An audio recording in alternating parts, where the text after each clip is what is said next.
দেখো এর আগে পর্যন্ত আমরা কতদূর দেখেছিলাম, আমি দেখেছি যে ট্রানজিস্টর যেটা আছে সেই ট্রানজিস্টরের ক্ষেত্রে ইনপুট রেজিস্ট্যান্স কতদূর হচ্ছে সেইটা আমরা আগের দিন পর্যন্ত দেখেছিলাম, যে ইনপুট রেজিস্ট্যান্সের মান কত হচ্ছে না, ইনপুট রেজিস্ট্যান্স অথবা ইনপুট ইম্পিডেন্স যাই বলি না কেন, তাহলে সেটাকে আমরা লিখতে পারি আর ইন, তাই তো।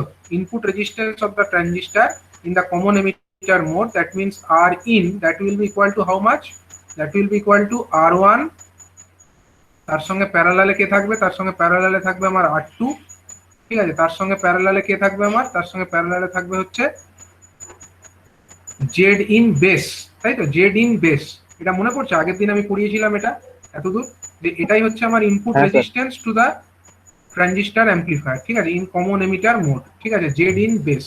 তার মধ্যে জেড ইন বেসের ফর্মুলাটা বলা হয়েছিল, জেড ইন বেস সমান কত, জেড ইন বেস মানে হচ্ছে, জেড ইন বেস তার ফর্মুলা কত ছিল, এটা ছিল beta into R E dash, beta into R E dash, যেখানে আর ই ড্যাশ সমান কত ছিল, আর ই ড্যাশ সমান ছিল হচ্ছে 25 millivolt, 25 millivolt divided by IE. IE is the emitter current under zero signal condition, ঠিক আছে। এই ছিল আমাদের টোটাল জিনিসটা। তো এইখান থেকে আমরা কোনটা ইজিলি ক্যালকুলেট করে ফেলতে পারবো, আমরা আর ইন অর্থাৎ ইনপুট রেজিস্ট্যান্স, এটা আমরা ইজিলি ক্যালকুলেট করে ফেলতে পারবো। যেই আমরা ইনপুট রেজিস্ট্যান্স ক্যালকুলেট করে ফেলতে পারবো অমনি আমরা কি পেয়ে যাব, আমাদের যে ভোল্টেজ গেন, যে ভোল্টেজ গেনের ফর্মুলা কত, ভোল্টেজ গেন সমান হচ্ছে আমাদের এ ভি, এ ভি সমান কত হচ্ছে, ভোল্টেজ গেন সমান হচ্ছে ভি আউট বাই হচ্ছে V in, V out divided by হচ্ছে V in, this is our voltage gain, এটা আমরা পেয়ে যাব। তো তার মধ্যে ভি আউট সমান কত হচ্ছে আমাদের, ভি আউট সমান হচ্ছে আর এসি গণিত আইসি, আর এসি গণিত IC divided by, R AC গণিত আইসি এটা আমি আগের দিনে ডিসক্রাইব করেছি কিভাবে হচ্ছে, এই যে ছবিতে দেখো এখান থেকে এটা আমরা পেয়েছিলাম, এই যে আর এসি, এটা হচ্ছে আমাদের এই দুটোকে মিলিয়ে যে কম্বিনেশন, সেখান থেকে আমরা আর এসি পেয়ে যাব, তাকে আমরা আইসি দিয়ে গুণ করলে আউটপুট ভোল্টেজ, তাহলে output voltage is R AC multiplied by IC, আর ভি ইন সমান হচ্ছে আমার R in divided by, sorry R in multiplied by কত, মাল্টিপ্লাইড বাই হচ্ছে আইবি, ঠিক আছে, মাল্টিপ্লাইড বাই হচ্ছে input input current, that is base current IB, base. এবার দেখো, এবার আমরা আর ইন এর ভ্যালু জানি, আমরা আগের পাতাতেই বার করেছি আর ইন এর ভ্যালু, এই পদ্ধতিতে আমরা আর ইন এর ভ্যালু বার করতে পারবো, বেশ। তাহলে আর এসির ভ্যালু আমরা জানি, আর এসির ভ্যালু কত আমরা আগের দিন ক্যালকুলেট করেছি, আর এসি সমান হচ্ছে আর সি প্যারালাল আর এল। হ্যালো হ্যাঁ স্যার, আগের দিন লাইনটা স্যার ডিসকানেক্ট হয়ে গেছিল না স্যার, এটা বুঝতে পারিনি স্যার, স্মল আর ইট যেটা নাই সেটাকে বুঝতে পারলাম না। ও আচ্ছা আচ্ছা, এইটা আর স্মল বিটা ইন্টু আর ই, এটা দেখো এটা ডেরিভেশন কিন্তু তোমাদের নেই। তো ব্যাপারটা দেখো এই জায়গাটা, এটা একটা ট্রানজিস্টরের ছবি, তো এটা হচ্ছে আমার বেস টার্মিনাল, এটা হচ্ছে এমিটার টার্মিনাল, এটা হচ্ছে কালেক্টর টার্মিনাল। তার মধ্যে আমরা দুটো রেজিস্ট্যান্স জানি, এটা হচ্ছে আর ওয়ান, এটা আমরা বায়াসিং এর জন্য লাগাচ্ছি, আর টু এটাও আমরা বায়াসিং এর জন্য লাগাচ্ছি। কিন্তু এই যে ট্রানজিস্টর, তার নিজস্ব তো একটা ইম্পিডেন্স আছে, তার নিজস্ব তো একটা ক্ষমতা আছে, যে কারণে কারেন্টকে ফ্লো হতে বাধা দেবে, সেই যে ক্ষমতাটা, সেই যে প্রপার্টিটা, সেই প্রপার্টিটাকে বলা হচ্ছে জেড ইন বেস। জেড কি জন্য বলা হচ্ছে, Z stands for impedance. In কেন বলা হচ্ছে, কারণ এটা ইনপুট। আর ব্র্যাকেটের মধ্যে বেস কেন লেখা হচ্ছে, কারণ এটা আমরা বেসের দিক থেকে দেখছি তাই, ঠিক আছে। তো এইভাবে টোটাল টার্মটা এলো জেড ইন বেস। তো জেড ইন বেস যে জিনিসটা, that is the input impedance of the transistor as seen from the base terminal, ঠিক আছে। তো এই যে আমার বেস থেকে দেখলে এর যে ইনপুট ইম্পিডেন্স, সেটার ফর্মুলা হচ্ছে beta multiplied by R E dash, এটা ডেরিভেশন তোমাদের নেই, ঠিক আছে। এটা হচ্ছে ইনপুট ইম্পিডেন্সের ফর্মুলা, মানে এই ট্রানজিস্টরটা নিজস্ব যে ইম্পিডেন্স সেটার ফর্মুলা এটা। তো ট্রানজিস্টরের নিজস্ব যদি একটা ইম্পিডেন্স থাকে, সেটাও তো অ্যাকচুয়ালি এর সঙ্গে প্যারালালেই থাকবে না, মানে এই যে আমার আর ওয়ান আর টু আছে, আর ওয়ান আর টুর সঙ্গে আমরা ভাবতে পারি সেটাও হচ্ছে প্যারালালেই আছে, এরকম আমরা ভেবে নিতে পারি। এবং সেটার ফর্মুলা কত, সেটা হচ্ছে beta into R E dash. তার মানে আমরা ভাবতে পারি তিনটে রেজিস্টার, একটা আর ওয়ান, একটা আর টু, আর একটা বিটা আর ই ড্যাশ, এই তিনটে হচ্ছে পরস্পর প্যারালাল, এবং তারা প্রত্যেকে মিলে প্যারালাল কম্বিনেশন করে আমার এই জেড ইনটা তৈরি করছে। সুতরাং জেড ইন সমান আমরা বলতে পারি R one R two parallel Z in base. আর জেড ইন বেসের ফর্মুলা আছে, এটা হচ্ছে beta into R E dash, যেখানে আর ই ড্যাশ যেটা, সেটা হচ্ছে 25 মিলিভোল্ট বাই আইই। এই ডেরিভেশন তোমাদের নেই, এটা ম্যাথামেটিক্যালি প্রুভ করা যায়, ঠিক আছে। আর আর এসি যেটা আছে, আর এসি মানে হচ্ছে কত, আর এসি মানে হচ্ছে R C into R L divided by R C plus R L, RC into RL divided by RC plus RL, এটা হচ্ছে আমাদের আর এসির ফর্মুলা। তো ওখান থেকে আমরা কি ক্যালকুলেট করে ফেলতে পারবো, এইখান থেকে দেখো এখানে আমরা আর এসি বাই আর ইন, এটা একটা আমাদের টার্ম হয়ে গেল, এটা তো আমরা ক্যালকুলেট করে নিতে পারবো, সব ভ্যালু আমরা জানি, ঠিক আছে, আর এসি বাই আর ইন। ঠিক আছে, আর একটা জিনিস আমাদের থাকছে আইসি বাই আইবি। আচ্ছা, আইসি বাই আইবির ফর্মুলা কি? আইসি সমান কত? বিটা। Beta IB. তাহলে এইটুকু টার্মকে আমরা বিটা বলতে পারি। সুতরাং এই যে জিনিসটা বেরিয়ে গেল আমাদের এভি, এভি সমান আমরা বলতে পারি R C divided by R in multiplied by beta. This is our voltage gain. ঠিক আছে, এটাই হচ্ছে আমাদের ভোল্টেজ গেন। ভোল্টেজ গেনের ফর্মুলা হলো এটা।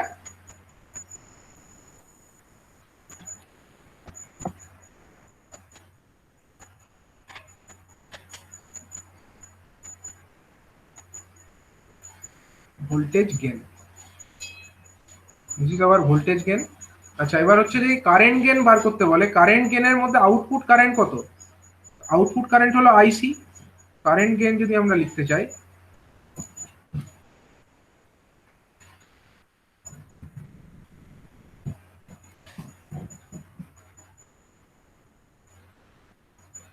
কারেন্ট গেন সমান আমরা লিখতে পারি হচ্ছে আউটপুট কারেন্ট, যেটা হচ্ছে কি আমাদের আইসি, ডিভাইডেড বাই ইনপুট কারেন্ট, যেটা হচ্ছে আমাদের আইবি। ঠিক আছে, আইসি বাই আইবি, এটাকে আমরা বলবো কি? Current gain. তাহলে আইসি বাই আইবি সমান আমরা কত জানি? বিটা। তাহলে বিটা হচ্ছে আমাদের কারেন্ট গেনের ফর্মুলা, এটাকে আমরা সংক্ষেপে এ আই বলতে পারি। যেটা আগেরটা ছিল এ ভি, এখানে A I, A suffix I, এটাকে আমরা কারেন্ট গেন বলতে পারি। আচ্ছা, এবার যদি আমাকে বলে পাওয়ার গেন কত হবে, তাহলে দেখো পাওয়ার গেনের এক্সপ্রেশনটা কিরকম আছে এখানে। পাওয়ার গেন মানে হচ্ছে A P is equal to A V into A I. মানে আমরা জানি তো voltage equal voltage into current equal to power. তাহলে আমরা পাওয়ার গেন যেটা লিখবো, পাওয়ার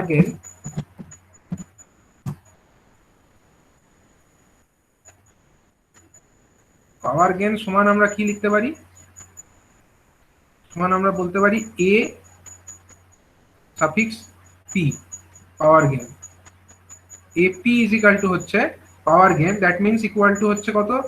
এ V multiplied by A I. ঠিক আছে, এভি সমান আমরা কত জানি? এভি সমান আমরা আগের পাতায় বার করেছি, দেখো এভি সমান আমরা অলরেডি বার করেছি, এটা হচ্ছে কত? R C by R in multiplied by beta. আর এখানে আমরা বার করেছি শুধু বিটা, তার মানে আলটিমেটলি বিটা ইন্টু বিটা মানে বিটা স্কোয়ার। এইখানকার একটা বিটা আর এদিককার হচ্ছে আমার আর একটা বিটা, তার মানে বিটা স্কোয়ার মাল্টিপ্লাইড বাই কত হয়ে যাবে? মাল্টিপ্লাইড বাই হয়ে যাবে হচ্ছে আর এসি ডিভাইডেড বাই আর ই। এটা হয়ে গেল আমাদের কিসের ফর্মুলা? এটা হয়ে গেল আমাদের পাওয়ার গেনের ফর্মুলা। তাহলে তিনটে ফর্মুলা আমরা পেয়ে গেলাম, একটা হচ্ছে ভোল্টেজ গেন, আর একটা হচ্ছে আমাদের কারেন্ট গেন, আর একটা হচ্ছে আমাদের পাওয়ার গেন। তিনটে জিনিসের আমরা ফর্মুলা পেয়ে গেলাম। ঠিক আছে, এটা খুব ইম্পর্টেন্ট। বলতে পারে যে what are the expressions of voltage gain, power gain and current gain of a small signal amplifier using common emitter transistor configuration. ঠিক আছে, তখন তোমাদেরকে এইগুলো লিখতে হবে কিন্তু। ঠিক আছে, বেশ। Input impedance of the amplifier, এটা আমরা অলরেডি ডিসকাস করে নিয়েছি, তাই আমরা এটা আর বলছি না, আমরা অলরেডি এটা কভার করে নিয়েছি। নেক্সট হচ্ছে যে অ্যাম্পলিফায়ারের ইকুইভ্যালেন্ট সার্কিট। মানে এতক্ষণ পর্যন্ত আমরা যে স্মল সিগন্যাল অ্যাম্পলিফায়ার অ্যানালিসিস করলাম, তো সেই ট্রানজিস্টর অ্যাম্পলিফায়ারকে আমরা একটা ইকুইভ্যালেন্ট সার্কিট দিয়ে রিপ্রেজেন্ট করতে পারি। ঠিক আছে, ইকুইভ্যালেন্ট সার্কিট ব্যাপারটা কি, তো সেটা আমরা একবার দেখে নিই।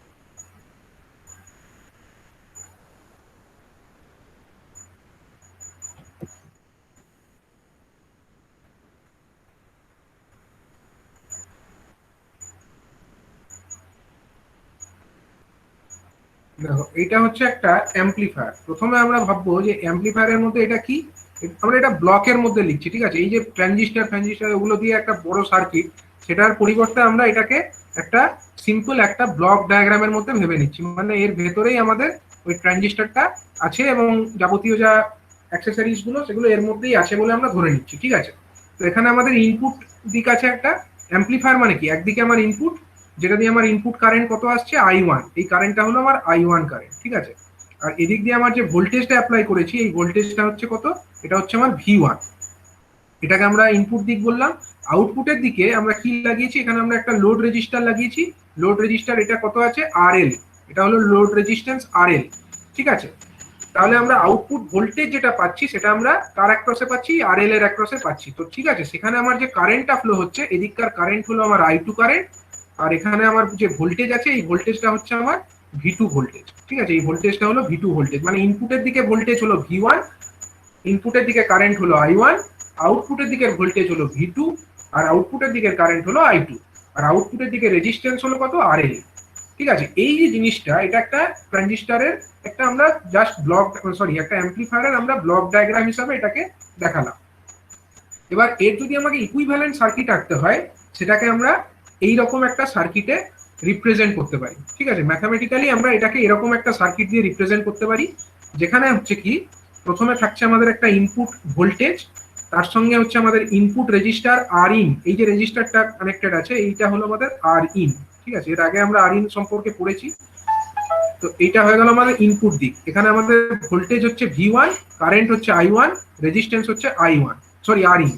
আর আউটপুটের দিকে কি আছে, এখানে আমাদের একটা ভোল্টেজ সোর্স আছে, এটা একটা ভোল্টেজ সোর্স, যার এদিকটা হচ্ছে পজিটিভ, এদিকটা হচ্ছে নেগেটিভ।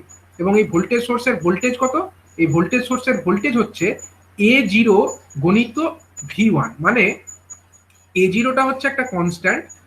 এই জিনিসটাকে আমরা লিখছি কি, এটা অ্যাকচুয়ালি হচ্ছে A0 গণিত V1, যেখানে A0 হলো কনস্ট্যান্ট, আর V1টা কি, V1 হচ্ছে আমাদের এই ইনপুটের দিককার ভোল্টেজ, এটাকে আমরা V1 বলছি, ঠিক আছে। তার মানে এইখানে যে আমার ভোল্টেজ সোর্সটা আছে এটা ডিপেন্ড করছে A0 ইন্টু V1, মানে এই ধরনের ভোল্টেজ সোর্সকে না, এগুলোকে বলা হয় ডিপেন্ডেন্ট ভোল্টেজ সোর্স। তোমরা সার্কিট থিওরিতে এর ব্যাপারে ডিটেলসে পড়বে, ডিপেন্ডেন্ট ভোল্টেজ সোর্স, ঠিক আছে।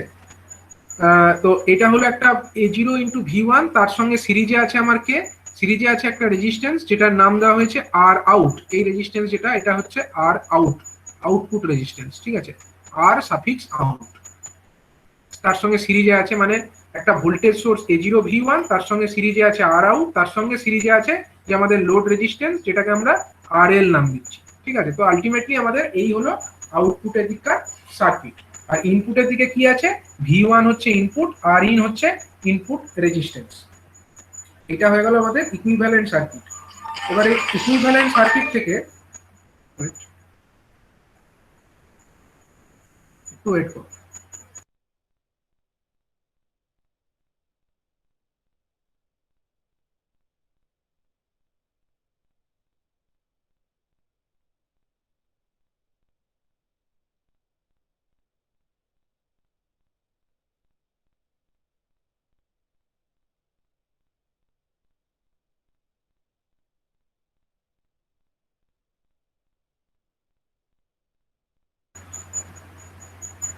আচ্ছা দেখো, এই জায়গাটা যেটা আমরা বলছিলাম যে এখানে আমাদের ইনপুট দিকের কি আছে, একটা কারেন্ট হচ্ছে I1, রেজিস্ট্যান্স হচ্ছে এটা Rin, তার আর আউটপুটের দিকে কি আছে, একটা ডিপেন্ডেন্ট একটা ভোল্টেজ সোর্স। ডিপেন্ডেন্ট মানে কি, নির্ভরশীল। এটা হচ্ছে ইন্ডিপেন্ডেন্ট, এটা কারোর উপরে ডিপেন্ড করে, এটাকে আমরা যা দেবো তাই। আর এইখানে যে আমার ভোল্টেজটা তৈরি হবে সেটা কিন্তু এইটা যা দিয়েছি তার উপরে নির্ভর করে। তার জন্য এই ভোল্টেজ সোর্সকে কি নাম দেওয়া হয়েছে, এটাকে বলা হচ্ছে ডিপেন্ডেন্ট ভোল্টেজ সোর্স, ঠিক আছে। তার সঙ্গে সিরিজে কে আছে, R আউট, আর তার সঙ্গে আরেকটা সিরিজে কে আছে, RL, ঠিক আছে। তো এইভাবে আমাদের ইকুইভ্যালেন্ট সার্কিটটা পাওয়া গেছে। এবার এই যে আমরা ইকুইভ্যালেন্ট সার্কিটটা পেলাম, এখান থেকে আমরা কি ক্যালকুলেট করব, আমরা ক্যালকুলেট করতে চাই, আমরা এখান থেকেও গেইনটা বার করতে চাই, ঠিক আছে। তো এখানে বিভিন্ন প্যারামিটার গুলো দেখো লিখেছে, যেগুলো আমি অলরেডি ডিসক্রাইব করেছি। V1 মানে কি বলছে, input voltage to the amplifier. তো ঠিকই, ইনপুট ভোল্টেজ যেটা অ্যাম্পলিফায়ারে দেওয়া হয়েছে সেটাই তো আমার V1, ঠিক আছে, এটাই তো আমার V1। আচ্ছা, ইনপুটের দিককার কারেন্ট কত, I1, একদম ঠিক, ইনপুটের দিকের এইটা হলো কারেন্ট। আচ্ছা, R1টা কি, R1টা হচ্ছে বা RI যেটা বলছে, RI না বলে এটাকে Rin বলা উচিত, এটা অ্যাকচুয়ালি Rin হবে।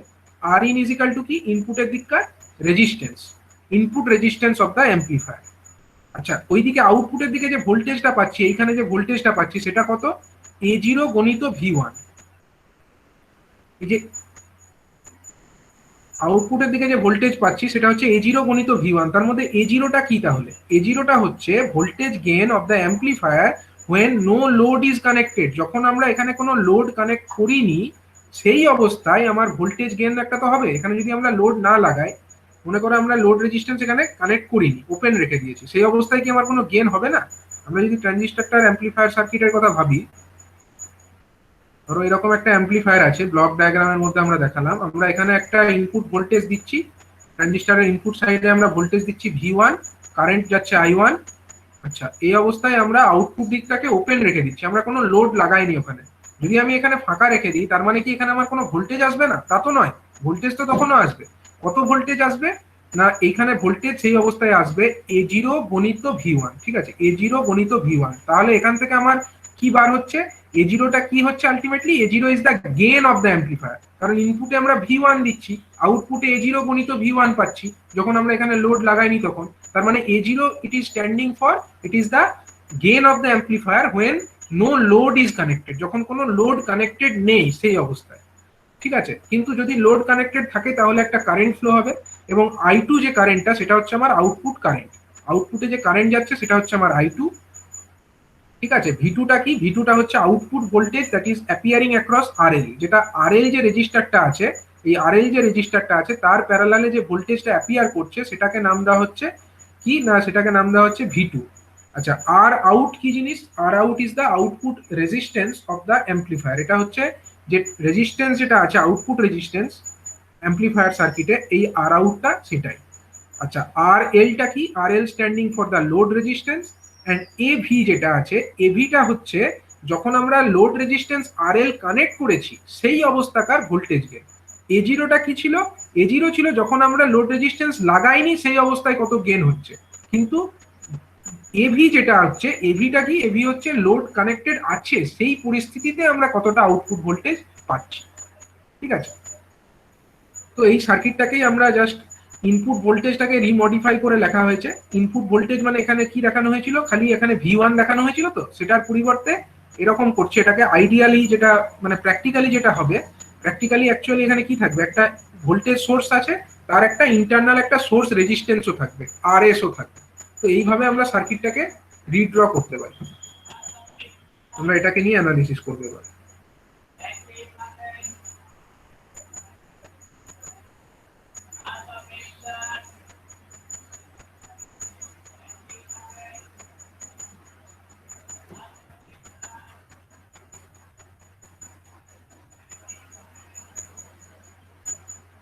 আচ্ছা, আগে যে সার্কিটটা আঁকা হয়েছিল এই সার্কিটের সঙ্গে আগের সার্কিটটার পার্থক্যটা কিছু বুঝতে পারছো? বলো তো, এই সার্কিটের সঙ্গে এর আগে যে এই সার্কিটটা ছিল এর কিছু পার্থক্য আছে? কি পার্থক্য আছে থাকলে? ইন্টারনাল রেজিস্ট্যান্সটা দেওয়া হয়নি তখন। হ্যাঁ, ইন্টারনাল রেজিস্ট্যান্সটা বা সোর্স রেজিস্ট্যান্সটা ওখানে দেখানো হয়নি, এখানে একটা সোর্স রেজিস্ট্যান্স এই আরএসটাকে দেখিয়েছে, বা সেইটুকুই, আর কিছু পার্থক্য নেই। তার মানে ওটা এটা সিমিলার সার্কিট আমরা ভাবতেই পারি। আচ্ছা, এই যে সার্কিটটা, এই সার্কিটের মধ্যে যদি আমরা অ্যানালিসিস করতে চাই তাহলে আমাদেরকে প্রথমে আমরা I1 বার করব। আচ্ছা, I1 সমান কত হবে বলো দেখি? সার্কিট অ্যানালিসিস করে একটু বলো দেখি, KVL অ্যাপ্লাই করে বলো। এই তো একটা লুপ, এটা তো একটা লুপ, এই লুপে তো কারেন্ট ফ্লো হবে। Current I1 ES by RS. ES divided by RS, শুধু RS? না স্যার RS plus RA। হ্যাঁ, আর ইনটাকে RS plus RA. হ্যাঁ, আর ES ডিভাইডেড বাই হবে আমার RS প্লাস আর ইন হবে, এটা হবে আমাদের কারেন্ট, ঠিক আছে। এটা হবে আমাদের ইনপুট কারেন্ট এদিককার, এটা আমরা পেলাম। নেক্সট হচ্ছে কি, আমরা দেখবো যে আমাদের V1টা কত। V1 তাহলে কতটা বলো দেখি? V1 মানে হচ্ছে এইটুকুর মধ্যে কতটা ভোল্টেজ ড্রপ হয়েছে, তাহলে এইখান থেকে প্লাস, এদিকটা আমরা মাইনাস ধরে নিলাম ধরো। তাহলে এইখানে V1 যেটা আর ইন রেজিস্টারের অ্যাক্রসে যে ভোল্টেজ ড্রপ সেটাই হচ্ছে আমাদের V1। তাহলে V1 এর ফর্মুলা বলো তো কত হবে? V1 সমান কত হবে? I1 into RN। I1 into R in, ঠিক, I1 ইন্টু আর ইন। তাহলে I1 এর ভ্যালুটাকে আমরা ওখানে বসিয়ে দিই, ঠিক আছে। মানে ES গণিত R in divided by RS plus R in, এটা আমরা লিখতেই পারি, RS প্লাস আর ইন, এটা আমরা লিখতে পারি। নেক্সট কি বলেছে দেখো, নেক্সট বলছে যে আমাদের I2টা কত হবে। আচ্ছা, I2টা কত হবে কি করে বার করবে বলো? I2 হচ্ছে আমার এই দিককার কারেন্ট, তাহলে এই একটা লুপ আছে, এই লুপে আমরা KVL অ্যাপ্লাই করি, I2 তাহলে কত হয় বলো? A0 V1 by by R out plus R R out plus RL. হ্যাঁ, I2 সমান হবে A0 ইন্টু V1 আছে কিন্তু ওটা A0 ইন্টু V1, হ্যাঁ sir A0 into V1 divided by হচ্ছে R out plus RL. RL। এটা হবে আমাদের আউটপুটের দিককার কারেন্ট। আচ্ছা, আউটপুটের দিকে যদি এই কারেন্ট হয় তাহলে বলো দেখি আমার এই RL মানে V2 ভোল্টেজটার মান কত হবে? V2 ভোল্টেজের মান কত হবে বলো? মানে এইটু আরএল গুণ করে এর সঙ্গে আমরা RL গুণ করে দেবো, I2 ইন্টু RL ব্যাস এইটুকু, I2 ইন্টু RL।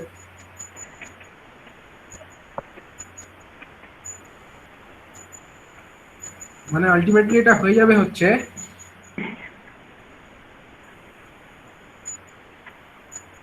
কত হয়ে যাবে বলো? A0 into V1 into RL divided by হয়ে যাবে R out plus RL, R out plus RL। এটা হয়ে গেল আমাদের V2। ঠিক আছে, এবার আমরা এই যে ইকুইভ্যালেন্ট সার্কিটটা পেলাম, এখান থেকে যদি আমাকে বলে যে এখান থেকে বলো ভোল্টেজ গেইন কত আর পাওয়ার গেইন কত, কি বার করবে বলো? ভোল্টেজ গেইন সমান কি লিখতে পারি আমরা? V2 by V1 V1, this is our voltage gain. তাহলে আমরা লিখতে পারি এখান থেকে, পরের পাতায় চলে যাই আমরা। ভোল্টেজ গেইনকে আমরা কি দিয়ে ডিনোট করি? AV দিয়ে ডিনোট করি। ঠিক আছে, AV সমান হচ্ছে আমাদের V2 বাই V1। তাহলে আমরা V2 সমান জানি কত? V2 সমান আগের পাতায় আমরা দেখে নেবো কত জানি। এটা A0 V1 into RL by এটা A0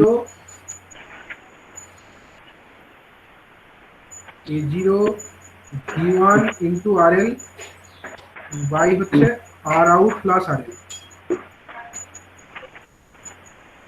R out plus RL। This is our how much? This is our V2। আচ্ছা, V1 মানে কত? V1 মানে আমি এটাকে পাল্টে দেবো, V1 টা নিচে আছে মানে যা আছে সেটাকে আমি উল্টে দেবো, মানে উপরে লিখবো RS প্লাস RE, তাই তো? আচ্ছা, V1 টাকে আমরা অ্যাজ ইট ইজই রাখি না, তাহলেও তো হবে। V1 টাকে যদি আমরা অ্যাজ ইট ইজ রাখি তাহলে কি হবে? এটা 1 বাই V1 আছে, তো আমার তো কিছু করারই দরকার নেই। তাহলে দেখো V1 আর এই V1 এটা কিন্তু ক্যান্সেল আউট হয়ে যাবে, এই V1 আর এই V1 ক্যান্সেল আউট হয়ে যাবে। তাহলে আলটিমেটলি AB সমান কত বেরিয়ে যাবে?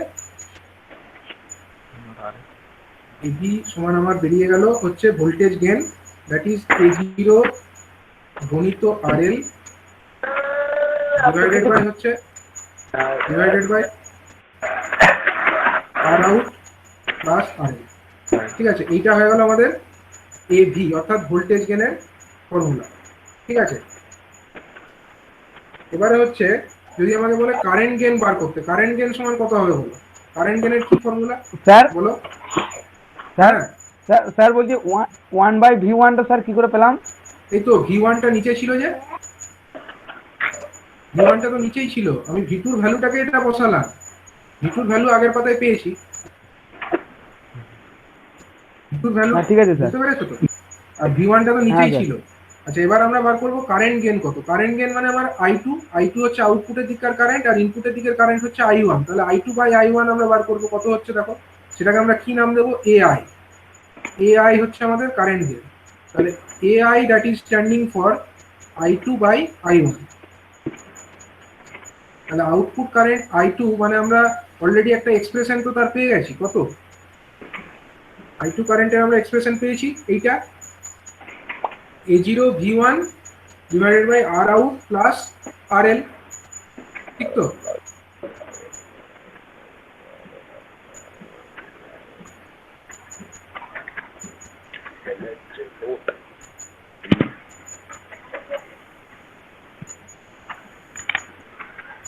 দেখো আমরা A0 V1 divided by R out plus RL আমরা এই কথাই লিখি এটাই। I2 সমান আমরা কি পেয়েছি? A0 V1 divided by A0 V1 divided by কত? R out প্লাস RL, এটা আমরা পেয়ে গেছি। R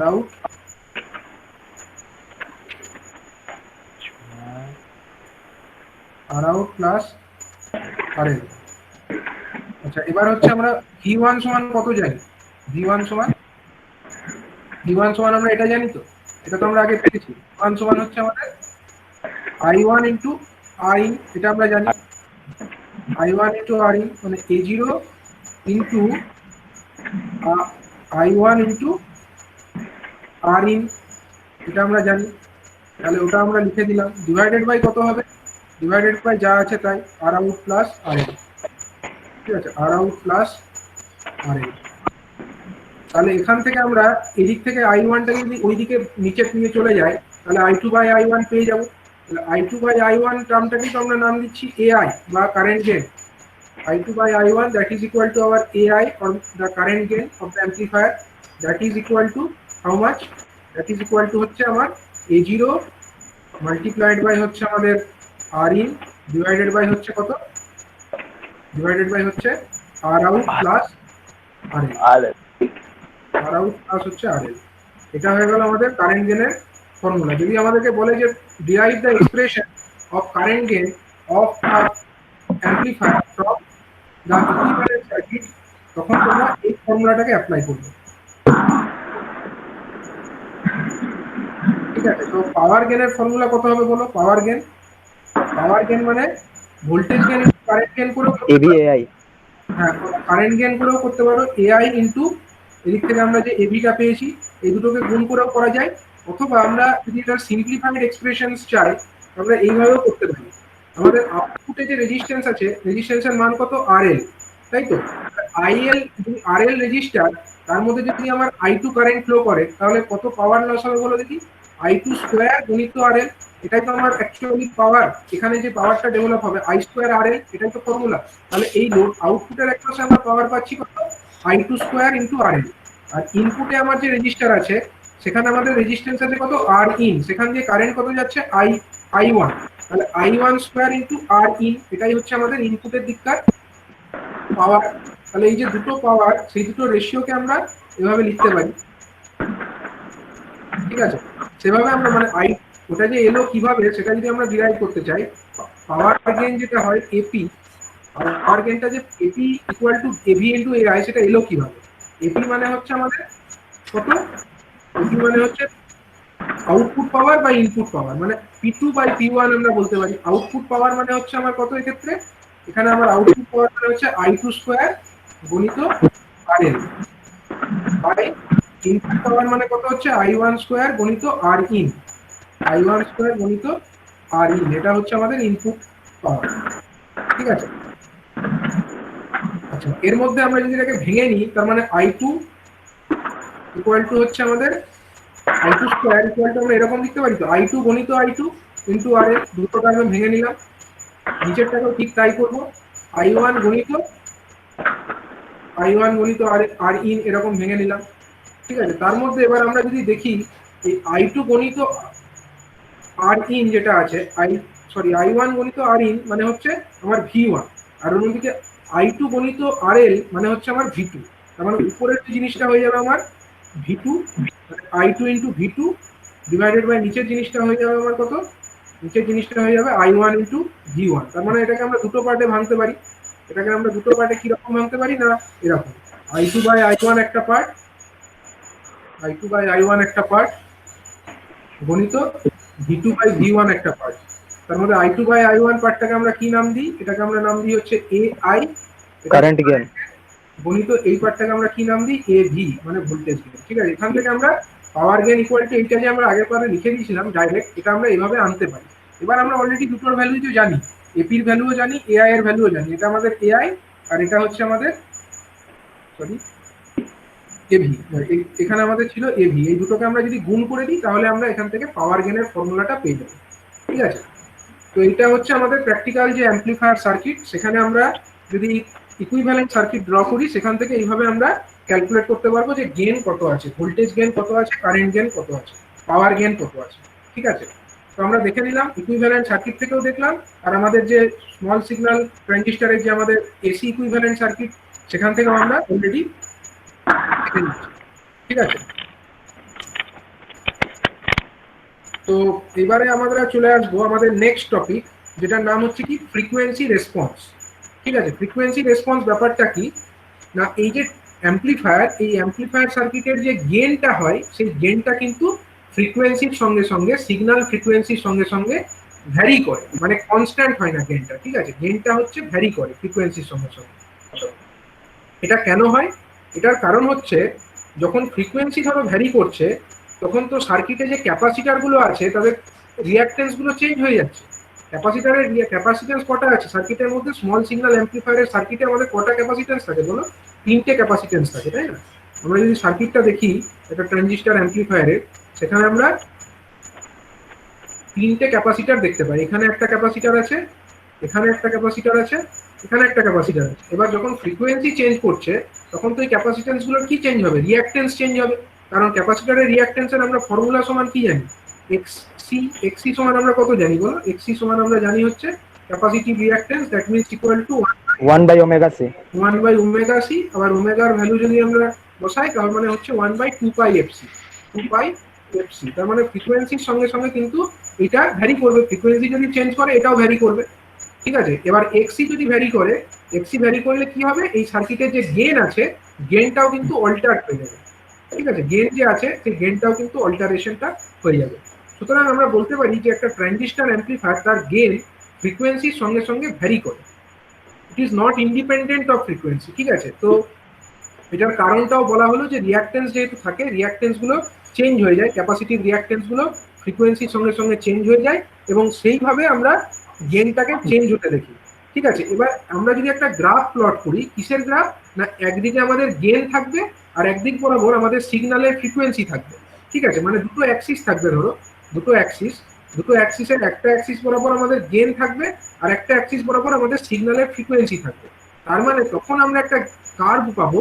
এই কার্ভটাকে কি বলা হবে? না এই কার্ভ বা এই যে মানে ক্যারেক্টারিস্টিক্স আমরা দেখতে পাবো, এই ক্যারেক্টারিস্টিক্সটাকে বলা হচ্ছে যে frequency response of A typical amplifier, ঠিক আছে। তো এই যে গ্রাফটা দেখতে পাচ্ছ, এই গ্রাফের মধ্যে দেখো এটা হচ্ছে এক্স অ্যাক্সিস বরাবর কি লেখা আছে? ফ্রিকোয়েন্সি লেখা আছে। আচ্ছা, ওয়াই অ্যাক্সিস বরাবর কি আছে? গেন লেখা আছে, ঠিক আছে। এখানে গেনের ভ্যালু কত? জিএম, সাপোজ এটা একটা এক্সপ্রেশন লিখেছে জিএম, আর এখানে কত? 0.707 ইন্টু জিএম। 0.707 মানে 1/√2 অফ জিএম, এটাও লেখা যেতে পারে, ঠিক আছে। এখানে দেখো দুটো ডটেড লাইন দেখানো আছে। এই যে GM, it stands for the maximum gain, ঠিক আছে। এবং এই ম্যাক্সিমাম গেনটা কখন পাওয়া যাচ্ছে? একটা সার্টেন ফ্রিকোয়েন্সিতে পাওয়া যাচ্ছে। যে ফ্রিকোয়েন্সিতে আমরা ম্যাক্সিমাম গেন পাচ্ছি সেই ফ্রিকোয়েন্সিটার নাম হচ্ছে এফ সাফিক্স আর, ঠিক আছে। এখানে F suffix R it stands for the resonant frequency, ঠিক আছে। তাহলে আমরা একটা গ্রাফ আঁকলাম এরকম, এই বরাবর আমরা দেখালাম কি? ফ্রিকোয়েন্সি। এক্স অ্যাক্সিস বরাবর আমরা দেখালাম কি? ফ্রিকোয়েন্সি। আর ওয়াই অ্যাক্সিস বরাবর আমরা কি দেখালাম? এই বরাবর আমরা দেখালাম হচ্ছে গেন। এই বরাবর আমরা দেখালাম হচ্ছে গেন। এবারে আমরা যে গ্রাফটা প্লট করব দেখা যাবে যে ফ্রিকোয়েন্সি যখন কম আছে তখন গেনও কম আছে, ফ্রিকোয়েন্সি বাড়ছে গেন বাড়ছে। একটা সার্টেন ফ্রিকোয়েন্সিতে গেনটা ম্যাক্সিমাম হচ্ছে এবং যে ফ্রিকোয়েন্সিতে গেনটা ম্যাক্সিমাম হচ্ছে সেই ফ্রিকোয়েন্সিকে নাম দেওয়া হচ্ছে কি ফ্রিকোয়েন্সি? না এই ফ্রিকোয়েন্সির নাম হচ্ছে রেজোনেন্ট ফ্রিকোয়েন্সি, এফ সাফিক্স আর, ঠিক আছে। এবং রেজোনেন্ট ফ্রিকোয়েন্সির পর থেকে আবার গেনটা কমছে, কমতে কমতে কমতে একসময় আবার মিনিমাম হয়ে যাচ্ছে, ঠিক আছে। তো এইরকম ভাবে একটা স্মল সিগন্যাল অ্যাম্পলিফায়ার, সেই টিপিক্যাল স্মল সিগন্যাল অ্যাম্পলিফায়ারের যে আউটপুট গেন, সেই গেনটা ফ্রিকোয়েন্সির সঙ্গে সঙ্গে চেঞ্জ হয়। এই যে কন্ডিশন, এই কন্ডিশনের ম্যাক্সিমাম গেনটাকে suppose G suffix M, G stands for gain and M stands for maximum, G suffix M এটা দিয়ে আমরা ডিনোট করেছি। এবং এই ম্যাক্সিমাম গেন অর্থাৎ জি এম এটা পাওয়া গেছে একটা পার্টিকুলার ফ্রিকোয়েন্সিতে, যে ফ্রিকোয়েন্সিকে নাম দেওয়া হচ্ছে কি? F R. FR here stands for it is the resonance frequency, ঠিক আছে। এইভাবে আমরা রেজোনেন্স ফ্রিকোয়েন্সিতে ম্যাক্সিমাম গেন দেখতে পাচ্ছি। তাহলে একটা টার্ম আমরা এটা, এই টার্মটা আমরা বুঝতে পারলাম যে এটা হলো আমাদের একটা টিপিক্যাল স্মল সিগন্যাল অ্যাম্পলিফায়ারের যে গেন সেটা, ঠিক আছে। গেনটা এইরকম ভাবে ভ্যারি করছে, ঠিক আছে। এইটা হচ্ছে আমাদের গেনের কার্ভ। তো এবারে হচ্ছে এই গেনের কার্ভ থেকে আরো কিছু প্যারামিটার আমরা দেখে নেব। প্রথমে যেটা আমরা দেখবো সেটা হচ্ছে ব্যান্ডউইডথ, ঠিক আছে। ব্যান্ডউইডথ কাকে বলে? ব্যান্ডউইডথ হচ্ছে ইট is the range of frequency over which the gain is equal to or greater than 70.7% of the maximum gain. It is called bandwidth, ঠিক আছে। তাহলে আমরা যে কার্ভটা আঁকছি ফ্রিকোয়েন্সি রেসপন্স যেটা আমরা ড্র করছি একটা অ্যাম্পলিফায়ারের ক্ষেত্রে, আমরা আরেকবার ড্র করি। নেক্সট দেখো এখানে হচ্ছে গেইনটা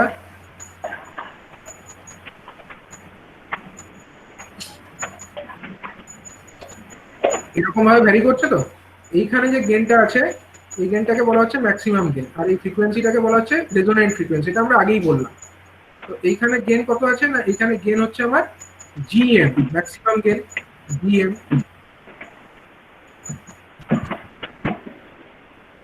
এটা হচ্ছে আমাদের maximum gain, that is VM. তো জিএম এর 70.7% মানে কত বলো দেখি? 70.7% of GM means how much? 70.7% of GM 0.707। হ্যাঁ, 70.7 কে আমরা এরকমও লিখতে পারি 70.7 বাই 100%, কিছুতে দেওয়া থাকলো মানে তাকে আমরা 100 দিয়ে ভাগ করে লিখতে পারি। তো 100 গণিত হচ্ছে জিএম, এটা আমরা লিখতে পারি।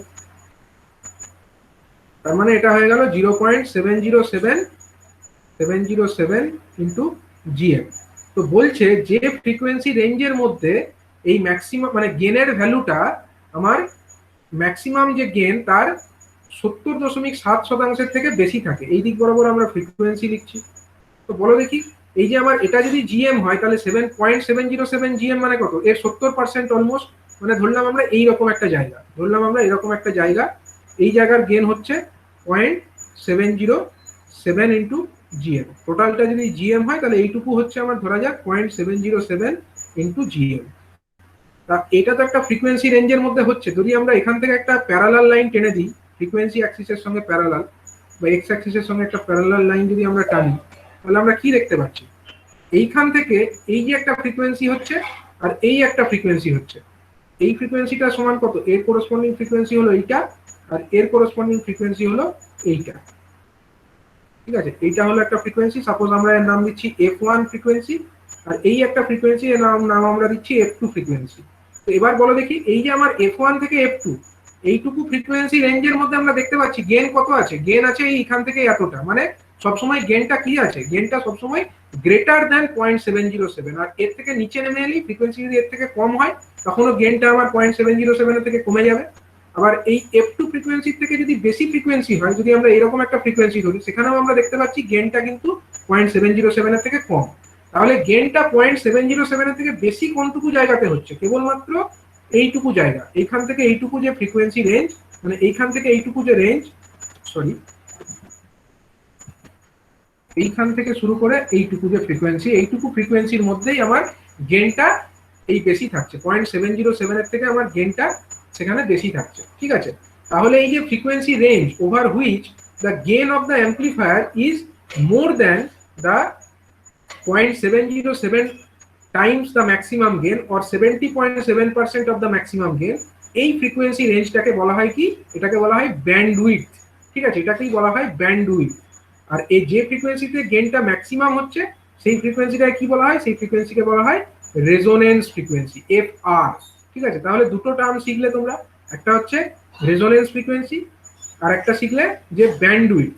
ঠিক আছে, তো এই রেজোনেন্স ফ্রিকোয়েন্সি এবং ব্যান্ডউইডথ কোন দুটো ফ্রিকোয়েন্সির মধ্যে হচ্ছে না? f1 আর f2। আচ্ছা, এর মধ্যে বলো দেখি কোন ফ্রিকোয়েন্সিটা বড় আর কোনটা ছোট? f1 আর f2 এর মধ্যে কোনটা বড় কোনটা ছোট?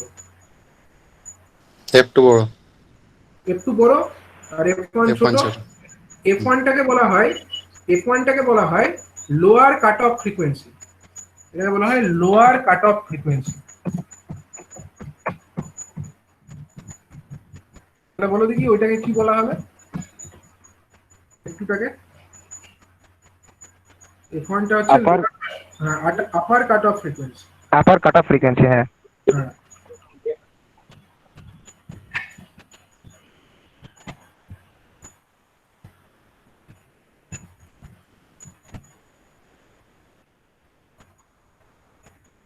এই f2 যেটা আছে, f2টাকে আমরা বলতে পারি এটা হচ্ছে আমাদের আপার কাট অফ ফ্রিকোয়েন্সি। তাহলে দুটো ফ্রিকোয়েন্সি আমরা জানতে পারলাম, একটা f1 আর একটা f2, যার মধ্যে f1টা হলো লোয়ার কাট অফ আর f2টা হয়ে গেল আমাদের আপার কাট অফ ফ্রিকোয়েন্সি। ঠিক আছে, স্যার হ্যাঁ বলো। ওই ব্যান্ডউইথ যে নিচ্ছে ওটা 70.7% কেন নিচ্ছে? ওর থেকে তো চেয়ে আলাদা নিতে পারতো। হ্যাঁ বলছি, দাঁড়াও, এটা কেন নিচ্ছে সেটা আমি বলছি। দেখো, মানে আমরা তো ট্রানজিস্টরটাকে ব্যবহার করছি কি হিসাবে, অ্যাম্পলিফায়ার হিসাবে ব্যবহার করছি। তো এবার দেখা গেছে যে অ্যাম্পলিফায়ার হিসাবে আমরা যখন একটা ট্রানজিস্টরকে ইউজ করছি, সেই সময় আমরা তার থেকে একটা আউটপুট পাচ্ছি। এবারে আউটপুটটার যে গেন, আউটপুট মানে কি, আউটপুট বা ইনপুটের রেশিওটাকে আমরা কি বলি, গেন বলি। ঠিক আছে, আউটপুট বা ইনপুটের রেশিওটাকে আমরা গেন বলি। তো বুঝতেই পারছো, গেন যত ভালো হবে তত ভালো সেটা অ্যাম্পলিফায়ার হিসাবে কাজ করবে। ঠিক আছে, দেখা গেছে যে যে আমাদের যে ম্যাক্সিমাম গেন, ঠিক আছে, ম্যাক্সিমাম গেন কোথায় হচ্ছে, এই এই ফ্রিকোয়েন্সিতে, রেজোনেন্স ফ্রিকোয়েন্সিতে আমরা ম্যাক্সিমাম গেন পাচ্ছি, জিএম। ঠিক আছে, এই যা গেন আছে তার থেকে যদি 70.7% পর্যন্ত গেনটা কমে যায়, মানে যা গেন যদি ম্যাক্সিমাম যদি জিএম হয় তার যদি 70.7% পর্যন্ত নামে, তাহলেও আমাদের যে আমরা তো যেটা শুনতে পাচ্ছি, ধরো এটাকে আমরা অডিও অ্যাম্পলিফায়ার হিসেবে যদি কাজ করাই, তাহলে কি আমরা এখান থেকে কিছু সাউন্ড সিগন্যাল অ্যাম্পলিফাই করে আমরা ধরো শুনছি। যেমন ধরো লাউড স্পিকার, লাউড স্পিকারে আমরা একটা কম জোরে কথা বলছি এবং সেটা আমরা বেশি জোরে শুনতে পাচ্ছি। তো এই যে ব্যাপারটা, আমরা কম ভোল্টেজ অ্যাপ্লাই করে বেশি ভোল্টেজ পাচ্ছি, বা একটা স্মল সিগন্যাল অ্যাম্পলিফাই করে আমরা হাই ভোল্টেজ সিগন্যাল পাচ্ছি, সেই আমাদের কানে যে শোনার ব্যাপারটা, সেটা দেখা যাচ্ছে যে এখানেও যতটা আমরা শুনতে পেতাম 70.7% পর্যন্ত থাকলেও আমাদের সেরকম মানে আমাদের যে শুনতে পাওয়ার লেভেল তার কোনো পরিবর্তন বিশেষ হচ্ছে না। ঠিক আছে, মানে এখানেও যদি থাকে আমাদের শুনতে অসুবিধা নেই, 70.7% অফ জিএম পর্যন্ত থাকলেও আমাদের শুনতে বিশেষ অসুবিধা নেই। কিন্তু যদি গেনটা এর থেকেও কমে যায়, 70.7% থেকেও যদি নিচে নেমে যায়, সেক্ষেত্রে একটা অসুবিধা আছে, যে আমরা যে লেভেলে শুনতে পাচ্ছিলাম আমরা আমাদের সেটা শুনতে পাবো না, মানে আমাদের শুনতে অসুবিধা হবে। ঠিক আছে, এটা এক্সপেরিমেন্টালি দেখা গেছে যে ম্যাক্সিমাম গেন থেকে up to 0.707 Times of the maximum gain, এই রেঞ্জের মধ্যে যদি গেনটা থাকে, তাহলেও আমাদের যে হিয়ারিং লেভেল তার বিশেষ কোনো প্রবলেম হবে না বা তার কোনো অল্টারেশন হবে না। কিন্তু তার থেকে কম হলে সেটা আমাদের শ্রবণের ক্ষেত্রে অসুবিধাজনক হয়ে যাচ্ছে।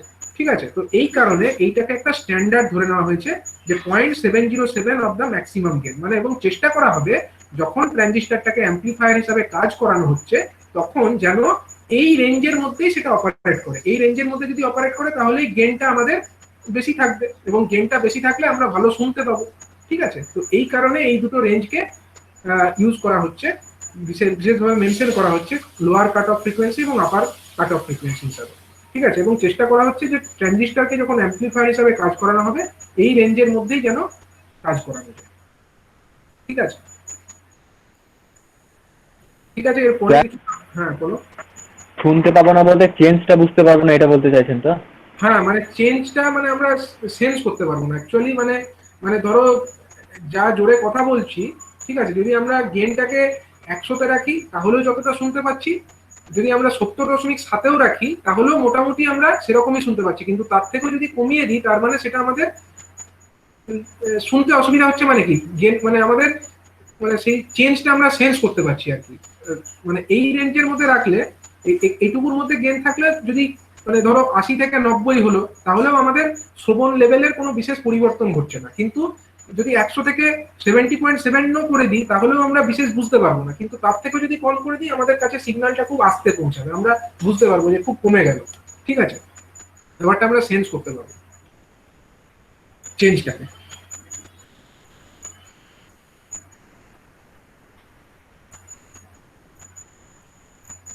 ঠিক আছে, কিছু ডাউট আছে?